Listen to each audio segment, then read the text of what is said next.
I'm the Reverend Dr. Jenny McKay, veterinarian and minister in secular employment, environmentalist, activist, and self-confessed cat junkie. But believe it or not, I have never watched my cats through a thermal camera. Someone who definitely has is my guest, Sebastiaan Bol, founder and senior research scientist at the Cowboy Cat Ranch in San Antonio, Texas. So, Sebastiaan, good to be speaking to you. What did you discover with the thermal camera? Hi, and thanks so much for having me. It's funny. The thermal camera, we actually purchased it with the goal to look at wildlife, mostly for our trip to Costa Rica. But we decided that afterwards we could also use it to look at wildlife on our land around our home. Mm-hmm. But obviously, we were curious and we were playing around with it, and we were looking at each other, my wife and I, and also at the cats. And some things were, rather obvious. The hotspots were, inside their ears, their eyes, their anal region. Their noses were very cold. One of the most fun things to see was if they would walk on the carpet, you could see hotspots where their paws were for a few seconds after they were walking there. And also we have a lot of wall shelves high up, and they're made from wood and about 3/4 of an inch thick. But if you would look from the bottom up underneath the wall shelves, you could see heat radiating from a cat if they would be sleeping on the wall shelves. So that was kind of fun. that is amazing. Warm feet and cold noses. So can you tell me a little bit about the Cowboy Cat Ranch? Because you and your wife Evelyn founded this back in 2016. Yeah, we started it. I work as a scientist, and my wife as well. She has her own lab. Now here in San Antonio, we study malaria, how the human body responds to infection with a malaria parasite. And in my spare time, I do some cat research. I started doing that while we were still living in California, but it wasn't as big as it is now. But when we moved to San Antonio in 2016, we thought it was maybe fun to give it an official name. And since sometimes you have names, and with my own name, Sebastiaan, over here in the United States, people often ask me, like, what did you say? What was your name? Or did you misspell it, etc. So I was pretty sure that moving to Texas, everyone would be able to understand when I would say Cowboy Cat Ranch, because those are three words that are very, very commonly used in the state of Texas. So now it has an official name. We did some research in our house. So we live with 7 adopted cats, and we use sounds really bad, but we never ever do anything that will hurt or stress them in any possible way. But we've done experiments with them, cat-friendly experiments, and therefore the house is a USDA registered and inspected research facility as well. So we got a surprise visit from an inspector once a year, which is always fun.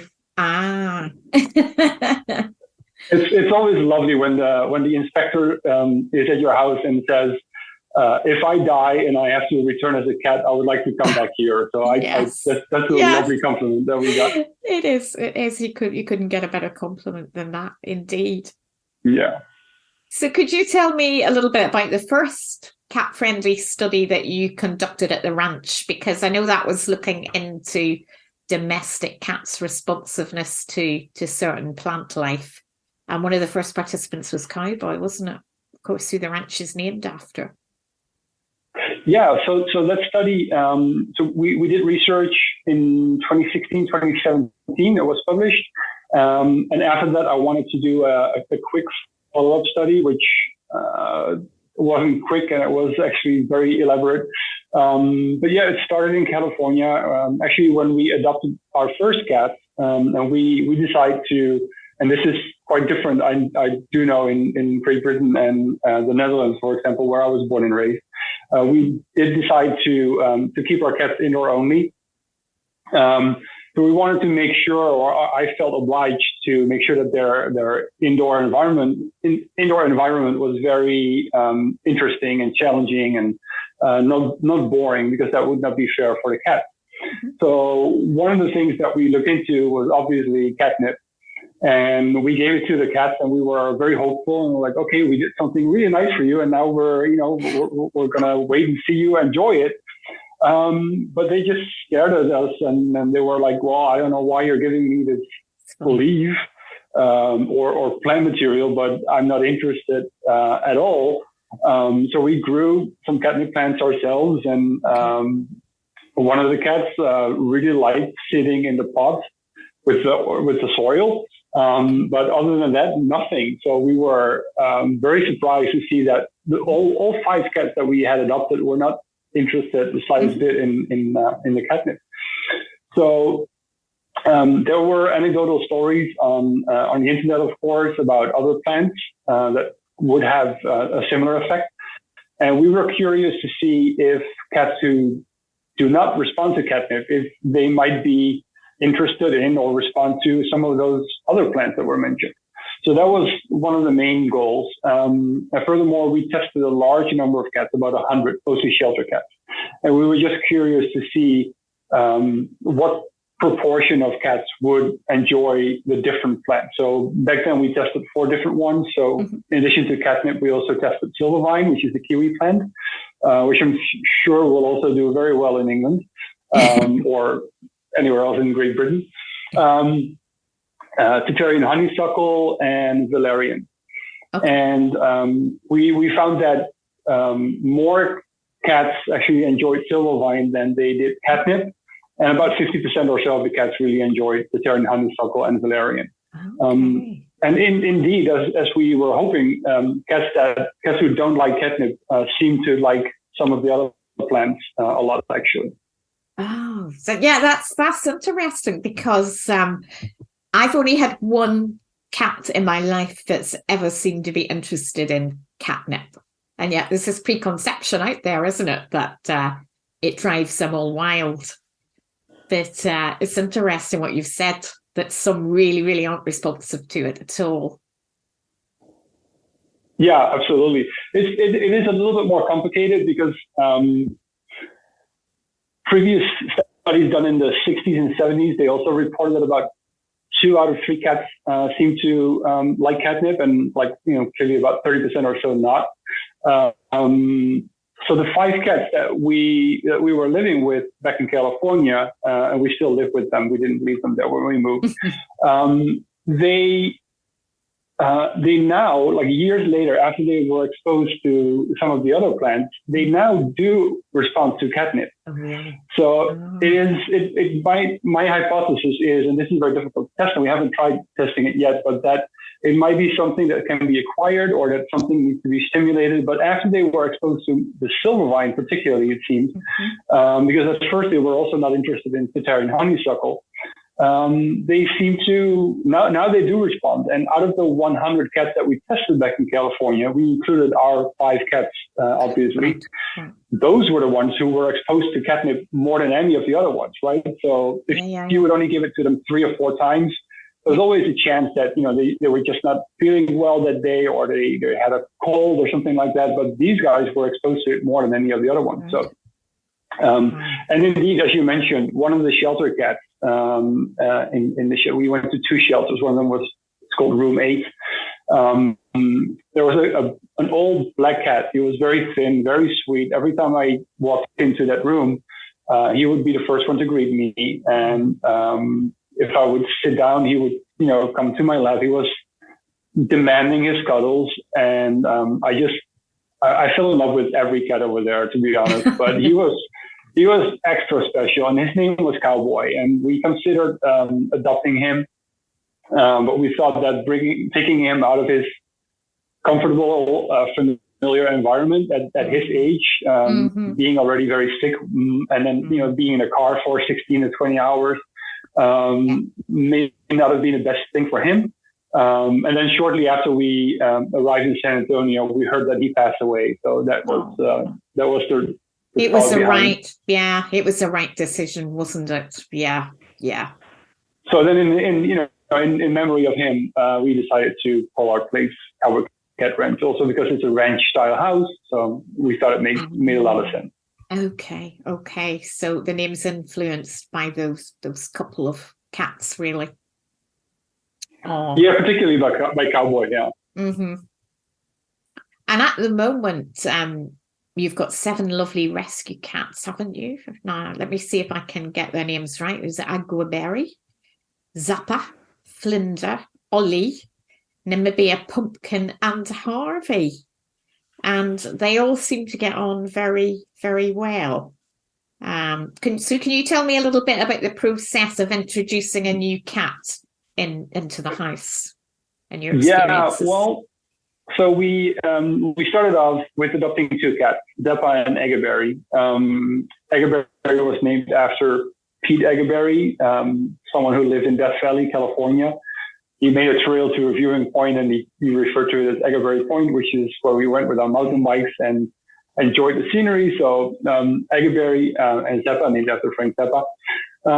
They were both senior cats. When we were at the shelter, the people from the shelter put them together in one small room for a minute or two to see if they would start fighting or not. Mm-hmm. That didn't happen. So they came to the conclusion that they would go along quite well. Mm-hmm. At that time, we didn't know much about cats at all. But yeah, they do get along very well. Then we were interested in adding another cat to the family. But we figured that introducing another senior cat, an adult cat, might be more problematic than a kitten, because typically kittens get accepted more easily. Okay. But we thought if we would adopt one kitten, then that one kitten would probably want to play with one of the other 2, and they would get annoyed. So we figured let's see if we can adopt 2 kittens. So we searched online. It was in November, December, so there were not a ton of kittens in the shelter at that time. And we found a shelter where they had 2 siblings, 2 sisters, Flinder, which is Dutch for butterfly, and Namibia, named after the country. Mm-hmm. So we went there and we saw them, and we were surprised because there were 3 little kittens in one cage, and they told us, well, this black one is their brother. So we didn't even have to discuss it. We were like, okay, we're not going to separate this happy family. They were 7 or 8 weeks old, so they probably would not have realized much of it. And actually, a lot of cats will be quite happy even when they're separated, or maybe even happier. But we adopted all 3 of them, and it was a little bit of a challenge for Zappa. She was the least social one because she used to live on the streets, apparently, based on what we heard from the shelter. Mm-hmm. But Eggerberry, a calico female, she kind of stepped up as a surrogate mother, and she was grooming the little ones very frequently, and the other way around. So that went really well. Zappa kind of got used to the situation. She wasn't too thrilled. She still is not, but she accepted them, and they respect her. And then, so the 7 of us, so the 5 cats, my wife and I, we drove from the LA area to the San Antonio area, and with the 5 cats. And then the house was a little bit bigger. Instead of renting, we bought the house, so we had more control over what what was allowed to do in terms of how many pets you could have. And we figured that, especially in the afternoon when all of them were sleeping, we would look at each other and say, like, do we have any cats at all? There seems to be place for more of them. So I went to the shelter also to give the cats over there, like, some of the silver wine and try to, make their life a little bit happier. And there was one cat that I really loved, and she would come and sit on my belly when I was laying on the floor in the shelter. And I told Evelyn, but Evelyn's the more rational, the smarter one. And she was like, no, let's not do that. It's not a good idea. And then that cat was adopted out, and I blamed her, and I wasn't mad, but I was a little bit disappointed. And then we went back to the shelter again, and she joined, and there was this one tortoiseshell cat who was always hiding, always high up. She was not very comfortable with other cats. And we had Silvervine out, and all of a sudden, out of nowhere, there she was. And she was so attracted to the Silvervine powder, and she started rolling around, biting my hand a little bit. And then I don't even know the details anymore, but I got the green light from Evelyn. That was it. Adopt her. Yeah. And she was a little bit overweight, and she was actually diagnosed with a heart disease. And she was in the shelter for 6 months already, so it was very difficult for her to be adopted. So that was one other reason that we fell in love with her. But we tried so many things, introducing her to the rest of the group in separate rooms, exchanging smells, giving food on both sides of the door. Okay. I put in a wall made of wood and drill holes in it and make the holes bigger each time to really make the process gradual. Mm-hmm. But in the end, I don't know what her history was, but she was very upset. Papa didn't like her, of course. Ollie was kind of mean to her. So she would run into a certain area and then she would urinate because she was so scared. So we decided to remodel the whole house and have like a separate room, really open. So there's a window, but there's also, I don't know how you can call it. It's you have like a wooden piece. I came up with the design myself. It's open enough to hear everything and to smell everything, but the cats and humans cannot go through. So it's a very open space, but she has her own space and she has an outdoor enclosure where she can go in and out 24/7. And she's extremely happy. So my wife and I no longer sleep together because I feel bad. And, so I sleep with Pumpkin and she really loves my company. And we talked to animal behaviorists with PhDs. We tried everything, but with some cats, it just doesn't seem possible. And we just really felt bad, even considering bringing her back to the shelter because she has such. Yes. And turns out that she was misdiagnosed. She has no cardiac disease. And it's been 7 years now since we adopted her. She's turning 14, I think, in a few months. Yeah. And she couldn't be happier. So that was number 6. Yeah, that's good news. So no underlying health condition after all that. Yeah, that's fantastic. And then Hurricane Harvey happened in Texas, and especially the coastal area was affected tremendously. So I have to say that we still felt bad for Pumpkin being alone until we were always on the lookout, like unconsciously, to see if we could find a friend, another cat who would be friendly for Pumpkin, and then maybe she'd be happier. So we helped relocate some of the cats from a shelter in Aransas Pass that was really damaged by the hurricane. Okay. And there was this cat called Sunshine. She was an orange tabby female, and she was the last one of her litter, so she was the only one who wasn't adopted out. So we thought, this might be a good candidate. So we had a bunch of cats in our cars, and then we decided to give it a go and see if Harvey would be a good match, because typically orange tabbies have the reputation of being very mellow, and it went quite well for the first time. But in the end, Pumpkin was still upset. Because personalities change over time when they're with a certain cat. It seems that always one wants to be the dominant one, and Pumpkin just had a very hard time with it. They still sometimes intermingle under supervision. So we had Harvey with the other cats, and that went really well for a long time. Until she, at some point, didn't come to us when we were giving them food, and she was hiding. And turns out that she had a huge abscess at her in her tail. Because she was bitten apparently by, we suspect, Oleornamibia. They're very feisty and very protective of their group. Okay. And then we had to keep her separate for medical reasons, and when the wound was healing. And she blossomed. She really loved it. She really loved it on her own. So now we have Harvey in the master bedroom where Evelyn sleeps at night. Pumpkin in a very open space where I sleep at night, and then during the day we're with the 5 other cats. Oh, my word! So it's a huge misconception, and I feel like I failed that we were not able to properly introduce all the cats and have them live a happy life together. I think they would be okay. They would survive, but I don't think that they would be as happy as they are right now. No. So that's why we decided to do it like this. No, it's just like people, I suppose, isn't it? Some are loners and others get on with the crowd. So Yeah, you've absolutely. been really, really good adapting yourselves really to the needs of these special cats. And Ollie is the only male cat, isn't that right? Yes, yeah. But who would you say is the dominant one then overall?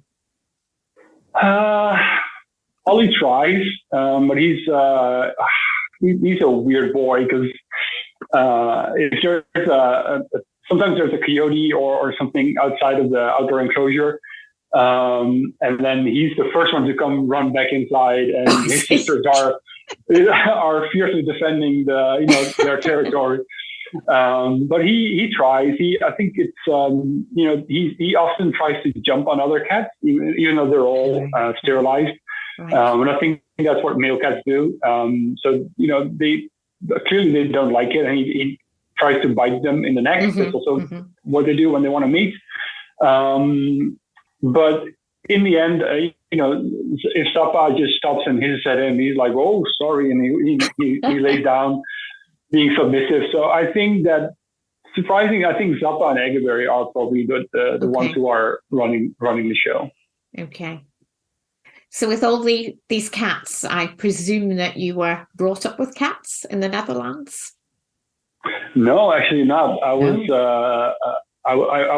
I think we had a bunny at some point when I was very young, and only after I moved out of the house when I was 18 or so, my parents got a dog. I think to replace me or my brother. But no, I never grew up with pets or cats. My aunts had cats, and I really enjoyed that. And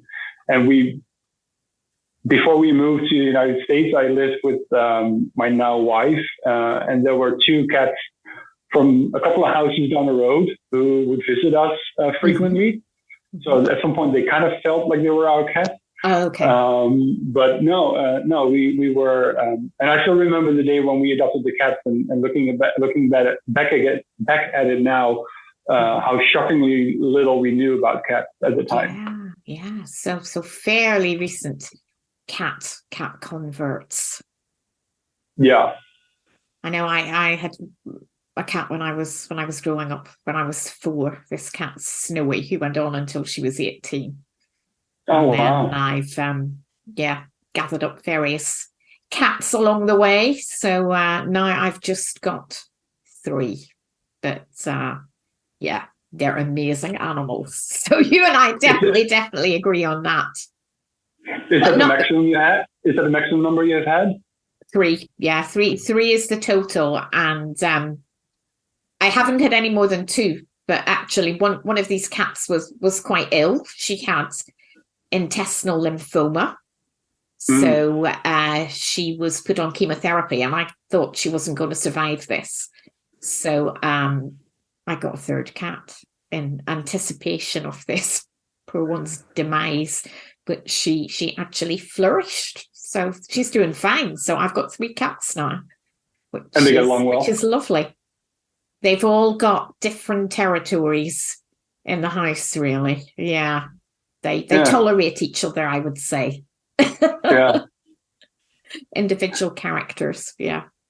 Oh, absolutely. And this is, if I could give one piece of advice, I really would say that don't overdo it with the number of cats, because it's not in their best interest, I would say. But it's so difficult, right? Because it's also, you should pretty much probably compare it to what their situation would be, either like living on the street or in the shelter, right? Because that's where we take them from. So it's difficult, but looking back in hindsight, I'm not sure if I would have, if adopting Pumpkin and Harvey would have been the best thing to do.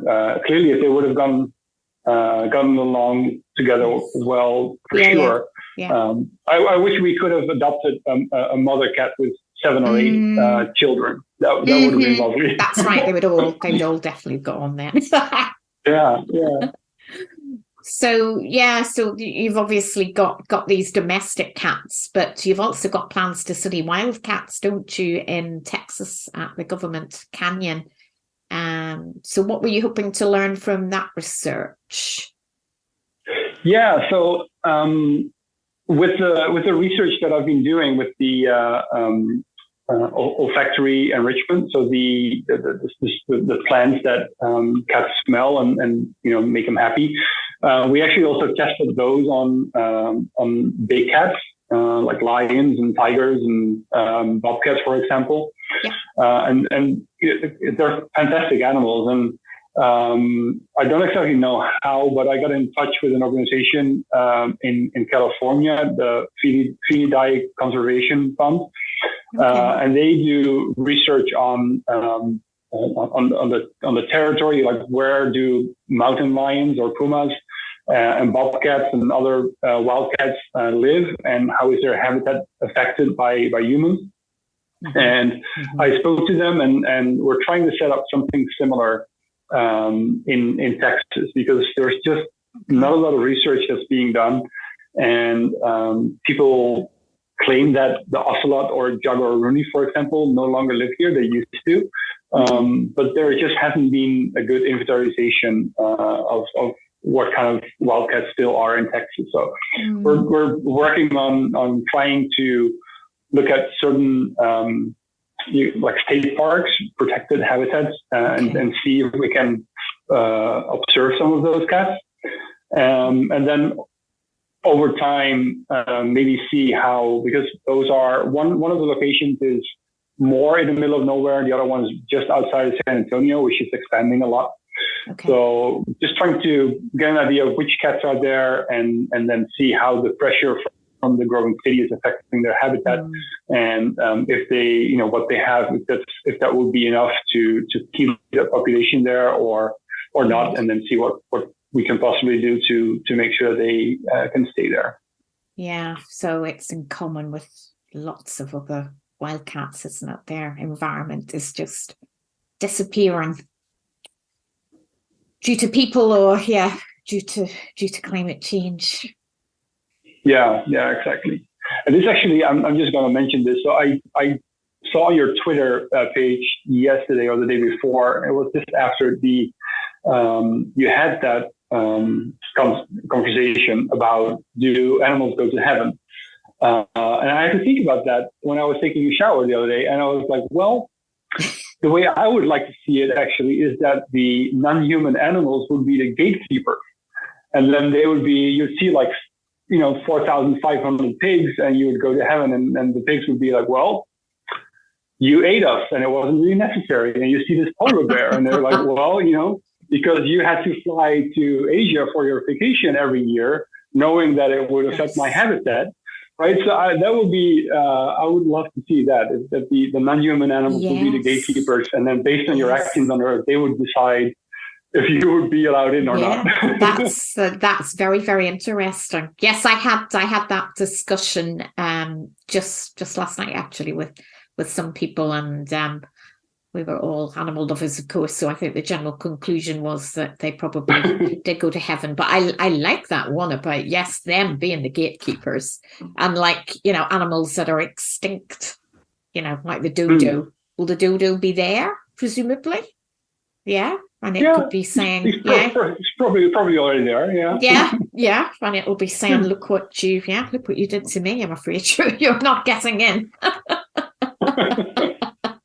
Yes, I did see this cartoon once. It was God, and he's standing at the gates, and there's all these animals are going through the no check channel, and the humans are all being interviewed. So yeah. So did you by any chance record that conversation so people can listen back to it if they missed it live? It has been recorded. So just waiting to finish the whole series of talks, and then if people ask me, then I can provide the link to the talk. So I would think you'd be definitely like very that. interested in that. Absolutely. So we've talked a lot about this space that you've created for all the cats. And is it right that you've 27 cat trees at home? At some point we did, but we felt the need to increase that number. Oh, to increase even more. Yeah, it's I do remember counting them not too long ago, but I do literally lose track of them. I think we're at 42 or 43 right now. Oh my goodness. All different And heights and sizes, I presume. yeah, some of them are the smaller ones that you can buy at your regular pet store, covered with carpet. Most of them are from a company called Kitty Mansion. I think they might be selling in Europe as well, and a few from some other companies, but especially the ones from Kitty Mansion I really like. They're quite affordable, I think, for the quality that you get, and I think the quality is good, especially for the deluxe ones. Mm-hmm. Some of them are about 7 foot and are very heavy, so also bigger cats can just jump in it, and you don't have to worry about them falling over at all. When you get them, they typically come in 2 or 3 super heavy boxes. It's fun to assemble. And the company Kitty mentioned, they have a ton of them, and they name most of them after a place in the world. So it's also a little bit of a, trying to collect them all. And that company actually was based in, I believe it was Ontario, California, which was not too far away from where we lived at the time, which was Riverside, California. So we drove there to their warehouse. And they have a showroom, which basically was the size of a typical living room, but just filled completely with all cat trees. And they had 1 or 2 cats living there. And I still remember that picture that what I saw, because it was just 2 small like corridors where you could walk, but then every time there was, like, on your left and your right, there was a cat tree. And clearly for the cats, that would, that's like a forest, and they would love it because they can jump up and down left and right. And my wife and I, moving to the United States from the Netherlands in 2011. Okay. We just got here with 2 suitcases, right? So we didn't have a lot, and we don't have children. There was a decision that we made. So we didn't have a lot of furniture. So you might as well just put a cat tree everywhere where there's a spot. Yes. And the funny thing is, you would think maybe that, after 10 or so, they would no longer use 1 or 2 of them, but they use every single cat tree almost every day. Oh, yeah. So they enjoy it. And, the goal really is to make their environment as interesting as possible for them. We don't care too much what it looks like for us, as long as they're happy. And like all cats, as you unpack the cat trees, are they interested in the boxes? They are, yes, absolutely. But they're also interested. So since they're so big and you have to assemble them, they, you have little houses that are part of the cat tree, and you have to put those aside and organize things a little bit before you start doing that. But very often they want to assist you in the assembly. And they're already in the little cat house that needs to go up. Okay. So yeah, it's always a lot of fun, and it depends again on the cat's personality. Ollie, for example, he would be on top of it from the first second, whereas the older cats would be a little bit more reserved and come check it out, like when it's assembled. Sounds a lot of fun. It is, yeah, absolutely. So, Sebastiaan, what's next for you? Do you have plans for any more new arrivals at the ranch? I wish, but no, absolutely not. No more cats at this point. I'm sometimes a little bit jealous of people with dogs, because dogs love to travel so much, right? If you want to go to a park with them, they would enjoy it. It makes it difficult having 7 cats to find a babysitter. Yes. Yes. As they get older, we also want to make sure that we, like you mentioned, if one of the cats needs treatment for cancer, like chemotherapy or anything like that, or extensive surgery, we want to be absolutely sure that we can afford it. So for that reason, I think 7 will be the maximum. Yeah. Okay. So really, the next big thing on your agenda is this wildcat study. It is, and well, in addition to that, so we are fortunate enough. For Texas, for people in Texas, it's really nothing, but for people in the Netherlands, it's a lot. So we have now. Do you talk in where you are from? Is it in acres or in hectares? Usually acres. Okay, so we have 10 acres, which is for us, it's a lot of land. Right. And it's in the subdivision where every house has at least 5, some 10 or 15 acres of land. So there's a fair amount of wildlife. But because of a drought decades ago, and because of farming so it used to be one large area where they would have cattle and goats graze, and they would eat everything except for ash junipers, or as they call them here, cedar trees, which have very, very little nutritional value, but they overgrew. So 90% of it is ash juniper. So my next project, and already started on it, is really to restore the habitat for wildlife in such a way that it's interesting for them. So increase diversity, have trees and shrubs out there that offer protection in terms of shade, but also nutrition, and for the birds, and for ground birds, have it more open. So nice. It's not so much research, but that's definitely something that I'll be spending a lot of time on in the next couple of years. Right.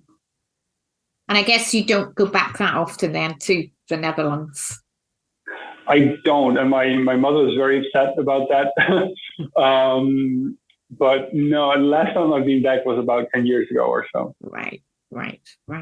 So life is. And I do miss the Dutch bread, and I do miss like cycling from one place to the other.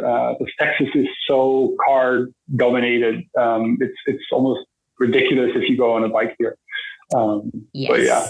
Yes, and a very, very different climate as well. Oh, absolutely. Yeah, it's brutally hot in the summer. Yeah. Oh, well, it's been amazing talking to you, Sebastiaan, and hearing about all these wonderful cats.